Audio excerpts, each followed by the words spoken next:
করে বিসমিল্লাহির রহমানির রহিম। আসসালামু আলাইকুম। সর্বপ্রথম ইউএ এর মধ্যে আমার বাঙালি ভাই এবং পাকিস্তানি, ইন্ডিয়া সকল ভাইদের প্রতি আমার সালাম দোয়া রইল। প্রথমে শুরুতে আমার একটা খুশির আনন্দের বিষয়, আজকে দেখুন এই এমআরপির মধ্যে ন্যাশনাল ডে পালন করতেছে কি সুন্দরভাবে, গাড়ি ঘোড়া দেখেন আপনারা, আমাদের বুক ফেটে যায়। কেন আমরা তো পারতেছি না, কেন পারতেছি না? আমাদের দেশের কোনো এমপি মন্ত্রী কেউ ভালো নাই। কিভাবে আমাদের দেশে হরতাল, যেভাবে মানুষ মারা যাচ্ছে, এই মারা যাচ্ছে, সে মারা যাচ্ছে, এভাবে কি আমরা পারতেছি না? আমাদের দেশটা আমরা কত রক্তের বিনিময়ে মানে কি স্বাধীন করেছি, আজকে আমরা কিছু করতে পারতেছি না। এমন কেন আমাদের দেশে 16ই ডিসেম্বরে এরকম আনন্দ আমরা কোনোদিন করতে পারিনি। দেশে দেখুন কত সুন্দর একটা আনন্দময় দেশ, এমনকি সবাই মিলে কি সুন্দর গাড়ি ঘোড়া সব মিলে, আজকে আমরা পাচ্ছি না। দুঃখের বিষয়, আমরা আজকে এখানে কি কত আনন্দ করতেছি, কত শান্তিভাবে চলতেছি, আর আমাদের দেশের মধ্যে রোডে গাড়ি মানুষ গরিব দুঃখী সবাইকে কি মেরে ফেলার চেষ্টা সরকার এমন অবস্থা করতেছে। কেন আমাদের দেশের মানুষ গরিব দুঃখী সবাই মারা যাচ্ছে এবং কোনো একটা মানে কি এমপি মন্ত্রী মারা যাচ্ছে না, কিন্তু দুঃখের বিষয় আমরা কিছু করতে পারতেছি না। এবং এখানে আমাদেরও কি অনেক কষ্টের মধ্যে আমরা আছি, কিন্তু সুখের মধ্যে এমন সুখ আজকে দেখেন এরা ন্যাশনাল ডে পালন করতেছে কি সুন্দর করে, কিন্তু দুঃখের বিষয় আমরা পারতেছি না। কেন আমরা পারবো না কোনোদিন, আমাদের দেশ উন্নত হবে না কেন? আমাদের দেশে হিংসার প্রতিহিংসার রাজনীতি, পারবো না আমরা কোনোদিন কিছু করতে। আমাদের দেশ যদি আজকে রাজতন্ত্র হতো, এদের মতো আমরা গাড়ি নিয়ে নিয়ে মানে বেড়াইতাম, আজকে আমরা পারতেছি না। কেন? দুঃখের বিষয়, পারবো না আমরা কোনোদিনও। কেন আমাদের দেশ গণতান্ত্রিক হয়ে আসছে, যুদ্ধ যুদ্ধ ছাড়া কোনো মানে আর কিছু নাই।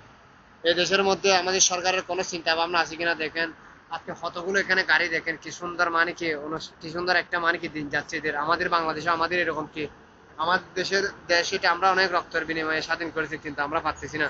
দুঃখের বিষয়, আমরা আজকে দেশের মধ্যে এসে আমরা কত শান্তিভাবে শৃঙ্খলা ভাবে কি হাঁটতেছি এবং দেখতেছি, কত যে কি সুন্দর লাগতেছে, আমাদের কি বুক ফেটে যাচ্ছে, পারতেছি না আমরা।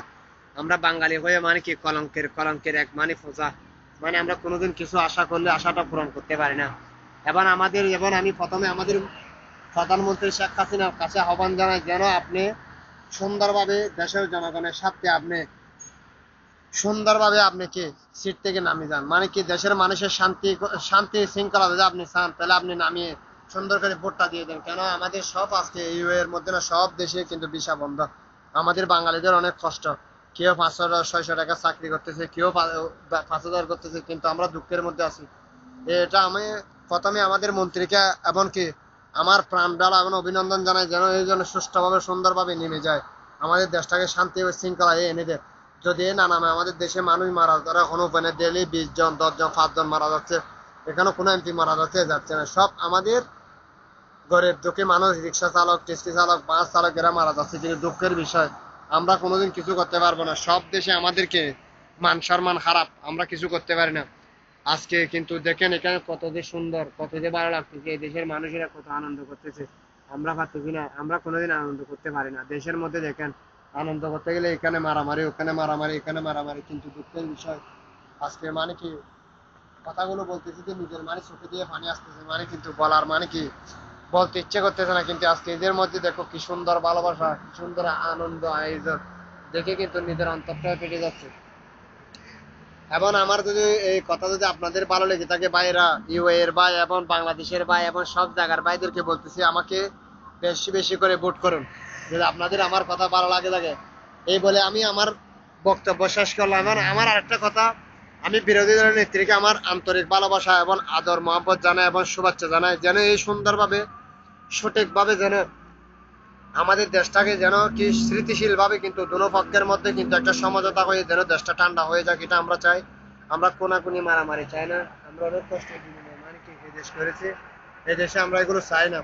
এবং আমি সর্বপ্রথম কিন্তু একটা জিনিস, এই প্রধানমন্ত্রী থেকে কিন্তু এই নিজে নামতেছে না কিভাবে দেশটা স্বাধীন হবে। এই বলে আমার বক্তব্য এখানে শেষ করলাম। এবং আরো একটা কথা, এবং আমাদের যে বিএনপির নেতাকর্মী এবং কিন্তু গ্রেপ্তার হয়েছে, তাদেরকে অতি সত্বর ছেড়ে দেওয়ার জন্য আমি আহ্বান জানাই। এবং এই বলে আমার বক্তব্য এখানে শেষ করলাম। বাংলাদেশ জিন্দাবাদ, বিসমিল্লাহির রহমানির রহিম, আসসালামু আলাইকুম, ইউএই ফজিরা। ওকে, খোদা হাফেজ।